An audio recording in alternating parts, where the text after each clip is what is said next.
കേരള ക്രൈസ്തവ ചരിത്രത്തിലെ തിളക്കമുള്ള ഒരധ്യായമാണ് എറണാകുളത്തെ കരിങ്ങാച്ചിറ സെയിന്റ് ജോർജ് കത്തീഡ്രൽ. വിശുദ്ധ ഗീവർഗീസ് സഹദായുടെ നാമധേയത്തിലുള്ള ഈ ദേവാലയം കേരളത്തിലെ ഏറ്റവും പുരാതനമായ ക്രൈസ്തവ ദേവാലയങ്ങളിലൊന്നാണ്. പള്ളിയിലെ ശിലാശാസനമനുസരിച്ച് ഇതിന്റെ സ്ഥാപനം നടന്നത് AD 722 മകരം 13-ാം തീയതിയാണ്. ഈ ശാസനം മലയാള ഭാഷ രൂപപ്പെടുന്നതിന് മുൻപുള്ള നാനം മോനം എന്ന പ്രാചീന ഭാഷയിൽ കൊത്തിയതാണ് എന്ന ചരിത്രപരമായ പ്രാധാന്യവും ഇതിനുണ്ട്.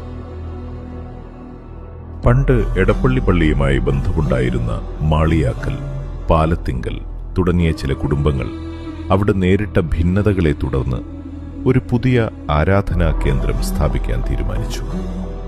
അങ്ങനെ കാടും തോട്ടങ്ങളും നിറഞ്ഞ ഒരു പ്രദേശമായ കരിങ്ങലിച്ചിറ അവർ കണ്ടെത്തുകയും അവിടെ പള്ളി പണിയുകയും ചെയ്തു. ഇതാണ് പിന്നീട് കരിങ്ങാച്ചിറ എന്നറിയപ്പെട്ടത്. എടപ്പള്ളി പള്ളിയിൽ നിന്ന് സ്വതന്ത്രമായി രൂപം കൊണ്ട ആദ്യകാല ദേവാലയങ്ങളിലൊന്നായും കരിങ്ങാച്ചിറ പള്ളി കണക്കാക്കപ്പെടുന്നു. സ്ഥാപിതമായ 8-ാം നൂറ്റാണ്ടിന്റെ ആരംഭം മുതൽ ഈ പള്ളിക്ക് വലിയ പ്രാധാന്യമുണ്ടായിരുന്നു. കൊച്ചി രാജവംശം പിന്നീട് ഇവിടെ അധികാരം സ്ഥാപിച്ചപ്പോൾ പള്ളിക്ക് പ്രത്യേക പരിഗണന നൽകുകയും കരിങ്ങാച്ചിറ കത്തനാർക്ക് പ്രത്യേക സ്ഥാനങ്ങൾ നൽകി ആദരിക്കുകയും ചെയ്തു. കൊച്ചി രാജാക്കന്മാർ പലപ്പോഴും ഈ പള്ളിയിൽ സന്ദർശിച്ചിരുന്നതായി രേഖകളിൽ കാണാം. പരിശുദ്ധനായ പരുമലമാർ ഗ്രിഗോറിയോസ് കൊച്ചു തിരുമേനി കരിങ്ങാച്ചിറ കാത്തീഡ്രലുമായി അഭേദ്യമായ ബന്ധം പുലർത്തിയിരുന്നു. പരിശുദ്ധന്റെ പൗരോഹിത്യ ജീവിതത്തിലെ ആദ്യപടിയായ കോറിയോസ് ദാനം തന്റെ 9-ാമത്തെ വയസ്സിൽ സ്വീകരിച്ചത് ഈ ദേവാലയത്തിൽ വെച്ചായിരുന്നു. 1857 സെപ്റ്റംബർ 14-ാം തീയതി സ്ലീബ പെരുന്നാൾ ദിവസത്തിൽ മലങ്കര മെത്രാപ്പൊലിത്തയായിരുന്ന മാത്യൂസ് മാർ അഥാനാസിയോസ് തിരുമേനിയിൽ നിന്നും ആ സ്ഥാനത്തേക്ക് അദ്ദേഹം ഉയർത്തപ്പെട്ടത്.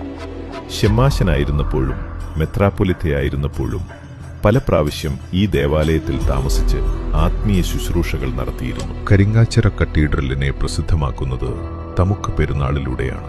വൃശ്ചികം 20 പെരുന്നാളെന്ന് പഴമക്കാർ പേരിട്ടത് പിന്നീട് ഡിസംബർ 3-ാം തീയതി ആഘോഷിച്ചു വരുന്നു. യെരുശലേമിൽ നിന്നും മലങ്കരയിലേക്ക് എഴുന്നള്ളിയ കോതമംഗലത്ത് കബറടങ്ങിയിരിക്കുന്ന മഫ്രിയാന എൽദോമാർ ബസേലിയോസ് ബാവായ്ക്ക് കരിങ്ങാച്ചിറ കത്തനാരും ഇടവക ജനങ്ങളും പഴം, അരി, ശർക്കര എന്നിവ ചേർത്ത് വിശിഷ്ടമായ വിഭവം സമർപ്പിക്കുകയുണ്ടായി. ബാവ നമുക്ക് കഴിക്കാമെന്ന് പറഞ്ഞപ്പോൾ തമുക്ക് കഴിക്കാമെന്ന് കേട്ടതിനെ തുടർന്ന് വിഭവത്തെ തമുക്ക് എന്ന പേരിൽ അറിയപ്പെട്ടു.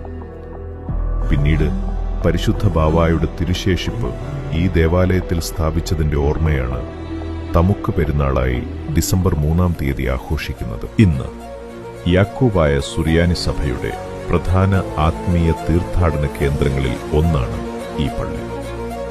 2012-ൽ ഇത് ജോർജിയൻ തീർത്ഥാടന കേന്ദ്രം അഥവാ ജോർജിയൻ പിൽഗ്രിം സെന്ററായി പ്രഖ്യാപിക്കപ്പെട്ടു. പരിശുദ്ധ ഗീവർഗീസ് സഹദയുടെ പെരുന്നാൾ മെയ് 5, 6, 7 തീയതികളിൽ വർഷം തോറും കൊണ്ടാടപ്പെടുന്നു. ഡിസംബർ 1, 2, 3 തീയതികളിൽ തമ്മുക്ക് പെരുന്നാൾ ആഘോഷിക്കപ്പെടുന്നു.